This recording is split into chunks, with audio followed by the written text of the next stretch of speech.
What's up, everybody? Welcome back to the Garden State Film Festival 2025. My name is Ming Chen. We are streaming live from the Shared Universe Podcast Lounge at the Berkeley Oceanfront Hotel.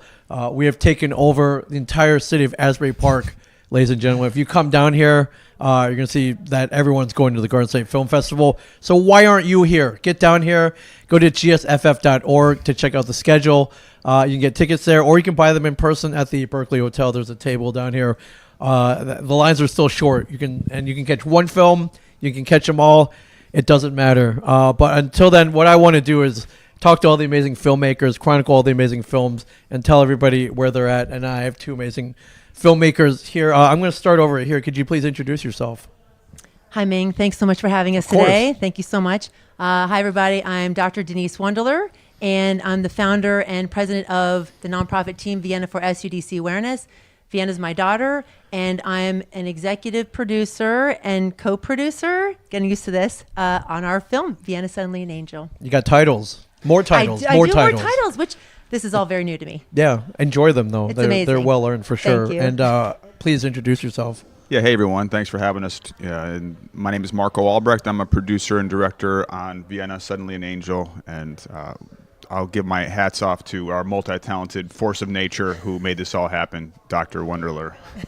Yeah, and you're no stranger to the Garden State Film Festival. You've been here. You've been here a few times. Yeah, we've been in and out over the years, and it's amazing what this is just doing for the local area. Diane and the whole team, how they've really brought arts right here to Asbury Park and just made a stamp on the area for filmmaking. Yeah, and your impact's been felt all over.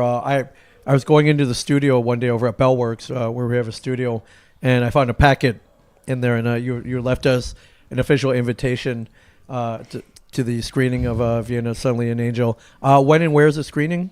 So it's tomorrow, Saturday, 11:45 at Asbury Hotel. Okay. And we're film block TA10. TA10, yeah, Yes. That's over there, Asbury Hotel. I believe they're calling it Asbury Hall. Yes, Is Asbury the Hall. official Yes. name. Yes. And can you please tell everybody about Vienna Suddenly an Angel?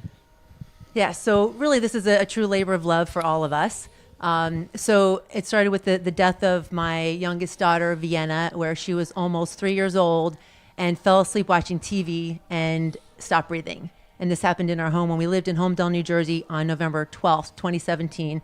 And so this pretty much chronicles our journey really from local grief to worldwide resilience and advocacy for SUDC, which is called Sudden Unexplained Death in Childhood, which essentially is SIDS Part 2, but in kids older than 1, so 1 to 18 years old. And my husband and I, both being physicians, never heard of this until it happened to us. So that's why we felt it was so important to create a film to add to our a list of things that we're trying to do to raise awareness about this really unknown entity in medicine that even physicians we don't learn about. Yeah, and you've been tireless in making people aware of this. I know this just from being in the area. I've seen your name and the cause pop up. Making a film though is a pretty large endeavor. Not only time wise, you got to create it, you got to write it, you need a crew. Financially, it's not easy making a film. It's true. Was there one moment you're like, I think I want to make a film. I think this would reach a lot more people. I guess maybe was that the inspiration? Absolutely. And actually, I would say it started about 5 years ago. Okay. Where it was COVID time. Everyone had a podcast, and someone asked me a question in one of the interviews. What would be one of the next steps for Team Vienna? And one of the things I said was I would love to be able to create a film of some kind. I didn't really know what that looked like. Yeah. Just some type of outreach. I didn't really know what that was. But really then it was 3 years ago when we met Marco, which is kind of a cool story in itself. Yeah, how'd you guys meet? So I was with my children, Axel and Ariella. Shout out Axel and Ariella. I think you're watching. And we were walking around Cross Farm Park, and as you said, Denise and the organization, they do a lot, right? They bring a lot of awareness. There was a walk going on, and I talked to a lot. I just said, "What's going on here? This is amazing." And started talking to you and Michael, her husband, and they just said that they have this awareness walk for Vienna, and then they mentioned they want to do a film and documentary. I said, "Well, hey, I know a guy who can make this happen and produce this and direct this, and who has a production company." Yeah. And I plugged myself for that, and we just started working together. Took a little bit of time To get started. to get going, but we got Wow. yeah, it was It's that's just good how- timing though. yeah. That no coincidences, I don't believe. No, not at all. But yeah, I mean, you showed up and showed up, had the knowledge, and here it is for sure. How long did this take to create from start to finish? Probably about 3 years or so. Yeah, it was 3 years. about 3 years from the time we met, Right. and then until now. I think it's almost been 3.5, maybe even. It's been a while. It's a long process, but Yeah. making a documentary, you move with what happens. That's the beauty of a documentary. It's a living, breathing piece of art. Right, and usually shoot way more than you need, and then just editing it down has been always a challenge. Oh, yes. But then sometimes getting that one piece of footage you need is also a challenge. Right. So, actually, what was the biggest challenge in making this? You want to go first? Oh, gosh. Well, I would say one of the biggest things for me was to figure out what to share, what not to share. Did I want Right. to share everything? Did I want to... It was a lot because Yeah. even when we first started the nonprofit a long time ago, now 7 years ago, I didn't know really how public I wanted to be because this is a very personal topic, very Oh, yeah. personal subject. And so initially with the first articles, I didn't even say I was a physician. I was just Vienna's mom. And then it was my husband, Mike, who said, look, you really need to make it known that you are a physician because Right. we don't go around and say, hey, this is what we do, so kind of keep that, whatever. So, but then that kind of, I think, elevated the cause and really elevated the voice. So Yeah. that was huge. Yeah, for sure. And Yeah, I would say the story itself is tragic, but their perseverance is tangible, and they just have this amazing ability to keep moving forward, especially Denise. And there's also this just bringing awareness to all the elements that's happening, the research, all the science, and everything from how she ended up possibly having the issues from the first seizure all the way through. And Denise loves every single picture of her daughter, which is totally that's true. understandable. And, oh yeah, yep. They should all. How do we get all of these in yeah, there? I was like, exactly. well, Right. So, and that exactly. Thanks for bringing that up. That definitely was a challenge for me too, and I don't know so much for Marco, but Corey, our editor, maybe a little maybe bit. for Corey. But and this is one thing I spoke with others about, including our film team, our amazing film team, is that just like when Marco said, I love all the pictures of Vienna. I love all the videos of Vienna. So that's where I had to say, okay, Marco, team, Corey, which are the ones that you feel are most impactful? Yeah. Because I know for me, I love all of them. right. I can't. Right, and choose one over the other. Exactly, and I'm very close to it. Obviously, she's my daughter, So, and this is where I think also another challenge is, and I know Marco's been amazing in this whole process. This is such a sensitive topic, and it's we have many conversations where Marco's like, okay, well, I don't know, should I say this? Should I not say this? He's like, well, from a producer director standpoint, I would do this, but it's your film, Denise, and how do you want to handle this? Right. And but I really feel like you've done an amazing job with trying to like tiptoe here and there, or maybe not, or maybe jumping right in. But I also try to really always open up and say, hey, look, I'm in this to make an impact. So put everything aside. I'm not going to be sensitive. I'm not going to be offended by anything. Mm-hmm. Tell me it straight. Yeah. And what can we do to make the most impactful, powerful film? And I think we've done that. I mean, I think Marco and Corey O'Neill, Alexander Berg, really did an amazing job with the whole film. Yeah. And what's the post-production like on this? Because a lot of footage. Again, you had to make a lot of difficult decisions. Right. Well, I'm sure you've been around the film production process and post-production process, and we had about 6 days of production that we filmed at Boston Harvard Medical, and it's a 20-minute short, right? So it's a short doc. Yeah. And we have terabytes of footage from not terabytes, but gigabytes of footage from the archival. So Probably a taking it terabyte all or two in there, actually. Oh, all together, yeah, definitely. When you combine it all, Corey O'Neill, who edited it, Alexander Berg, who's our cinematographer. We just had a lot of great footage, and coming out with a paper edit first, trying to trace everything together with transcripts. Where's that plot? Where's the story? There's still going to be hope, but there is tragedy. So it's just filming, fleshing that out in the post process. A couple revisions back and forth, at least. Many. with Many. Denise is a doctor, so she's meticulous about what's in what place. And then at the end, it's a process, but it's beautiful. And that's another point too, where I continually thank Marco for dealing with me and just being really detail oriented and say, well, Marco, I don't think we need a space there. I think it needs to be something else, and that's a period. It really should be a dash. Yeah. So thank you again, Marco, for just dealing with all those detail orientedness of me as a person. All good. Collaboration. You're welcome. I know. Collaboration is it's all Yeah. about. what was it like seeing it all cut together, the final product? I imagine it's very emotional, but what was it like? You had a vision, now it's realized, now it's complete. Right. Yeah, what was that like? So, well, we've had multiple versions of the film. Okay. Right. So, but I remember the first time I watched it, actually, I was going into basketball practice. I coached my kids' rec basketball teams. I remember I was in the parking lot going in, and Marco said, "Okay, I sent you the first version." So I'm like, "Oh my gosh." I was very nervous. I didn't really know what to expect. I knew it was going to be great, but then I wasn't sure what I was going to see. Which pictures did they choose? Which video footage did they choose? And actually, there's some video footage where I don't even remember sending it to you guys and including it. I think it was kind of sent kind of by accident, but it was some of the most impactful footage. And I'll just tell you, it was when Vienna was just a couple days old, and Viv and Vaughn were meeting her for the first time, and I'm in the hospital bed, you know what I mean? So it's like kind of a very like intimate moment, and that made it into the film. And I was like, did I really send that? Did I really send that to Marco? I don't remember. But I'm glad it so worked. Thankful that it worked, and it was great, really. Yeah. I mean, but I was scared of what it would look like in terms of just, again, the whole personal aspect of it. Because this is my life. This is the biggest tragedy ever in our life, in my life. Showing it to the world. Yeah. So it was scary. It was scary. Yeah. Has it screened anywhere else yet, or is this? This is our world premiere. World premiere. Absolutely. Okay. We did 2 private screenings for Okay. close family and friends.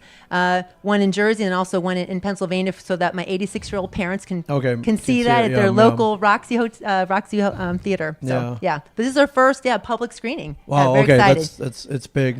Oh, and I love the Garden State Film Festival. Really, Yeah. This truly is like a film family. I mean, that's what I keep telling everybody. And I feel it. I mean, from the first moment, last year I was trying to plant the seed for this coming year. Yeah. So I chose a small ad to put in last year's program. Yep. And then it spurred me to call the main number, and it turned out I talked to Diane Raver, and of course, we both like to chat. So 30 minutes later, she's like, "Denise, I have the perfect thing for you. Please be a host in one of our blocks. I have the perfect block." So I ended up being a host. I didn't even know what that meant, but I just said yes. I said, I'll figure it out later. And it was such an incredible experience. I'm still so thankful, obviously, to this day that she asked me to be involved. I met so many amazing people, and then, then we submitted our film. And so it's just been an amazing journey, this whole film journey, really fantastic. That's amazing. I'm just glad it's getting into other people's eyes, and other people are able to see the story now. Thank you. Me too. Which, screening tomorrow, correct? At 11:45 at Asbury Hall over at the Asbury Hotel. Absolutely. If you're here at the festival, definitely that's one you can't miss. Definitely head over and check it out. If you're not coming, drop whatever you're doing and go get those tickets. I think it's for sold that out. film block. Is it sold out? It's sold out. Yeah. Okay, and people are still texting me that they want to get a ticket. Said, come anyways. You never know what can happen. Standing room only. Actually, that's a good question, though. Right. It's sold out. What are your plans for it? Submitting it to other festivals? Is that your plan? And then getting it out to where as many people as you can? Yes and yes. And actually, I've already submitted to an additional maybe like 10 or 12. I didn't even give you the final list yet. Well, it's not the final list. I'm still submitting. But yes. It's an evolving list for sure. It's evolving. Yeah, this whole process is evolving. But it's incredible. And it's really fun to submit to other film festivals, too. But I need to say, Garden State Film Festival was always going to be the first one. Yeah. Like 100%. Like there's no doubt in my mind. We have so many connections here in terms of family and friends and the film family from last year. I mean, really, that really clinched it. So this has got to be number one. Yeah. Yeah. It's good to have Diane Raver and Lauren Congo-Sheehy in your corner for sure. Oh, absolutely. I think when incredible. people see this, I hope that one that we really focused on was showing that, like, when there's pain and there's tragedy in life, there's always a way out. There's always a light, and sometimes it takes going through this pain and the suffering to come out on the other end, and you can help people with it. And that's and there's love of a mother and a daughter is eternal, and that's stuff that it transcends filmmaking, and it's just life. That's a beautiful part of this documentary. Yeah, it's still important to remind people that. So thank you for doing that. Is there anything I missed, or is there anything else you wanted to talk about? Well, one thing I'd like to talk about is there's a really special part in the film, actually. So I want to talk about this message I wrote to my daughter. So right after Vienna passed away, I wrote this message to her. Actually, it was in my head, And it was these words, so many things I wanted to tell you and teach you, and you're not here, and I don't know why. And it's hard enough to lose a child, but then to not know why she passed away is, it's beyond devastating. And what should we have done to prevent, if there was anything to prevent? But we still don't know. I mean, SUDC is still, I don't know, Sudden Unexplained Death in Childhood. So I wrote this message in my head, and it was whirling in my head for about 2 months until I decided to put it down on paper. Never wrote a song ever in my life. Didn't know it was going to become a song. Yeah.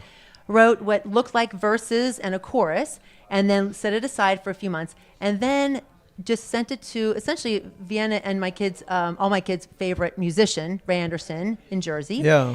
And so he's also known as Mr. Ray to the little kids. And then within 5 days, I didn't ask him, he created this amazing song. Yeah. Okay. And so then, knowing that we're going to make a documentary, I said, you have a great version. The song's amazing. There would be no song without you. But I said, I need to sing this song for my girl. So we actually, we recorded the song. And that was a late edition too. Yeah. That was late. Where we're pretty much finished. And then I said, let's please do this. So we recorded the song, and that part of that song is in the documentary. Oh, so wow, it's a very okay. personal. Yeah. Everything means something. I think it's 20 minutes of every moment counts. Mm-hmm. Every moment counts. Yeah. Mm-hmm. It's amazing. Well, congratulations on making your vision a reality. Thank you. I think it's going to touch and help a lot of people. I hope so. Which Hope so. is, I know, one of your goals. But absolutely, we want to make sure also those who are dealing with loss know that they're not alone. Yeah. And this is one way. Right. There's no wrong answer, but this is one way to deal with grief and live through life. Yeah. With loss. For sure. Thank you guys. So tomorrow, the Asbury Hall at the Asbury Hotel, the world premiere of Vienna, Suddenly an Angel. Yes. And I thank you for the formal invite, and I thank you guys for coming down here. Thanks for having us. I've always loved seeing you here. So, welcome. that's a testament to your skills, coming back here for sure. But I'm glad you're both here, and I'm going to see you guys definitely throughout the weekend. So thank you so much, Thank for you, having us. Yeah. No, it's been fantastic, and we love our little girl Vienna. Here she is. Yes. Yeah, for sure. Thank you very much. Thanks for Thank having you. us. Thank you, everybody. And thank you guys for watching at gsff.org. Tickets, info, schedules. Come down, be inspired, and come join us, everybody, here on the beautiful Asbury Park Boardwalk.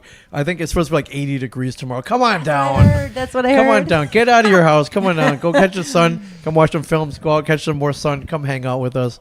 We'll be here all weekend. One of the best events of the year, especially here in the area. So Definitely. Thanks for watching. Stay tuned. We got more filmmaker interviews coming all weekend.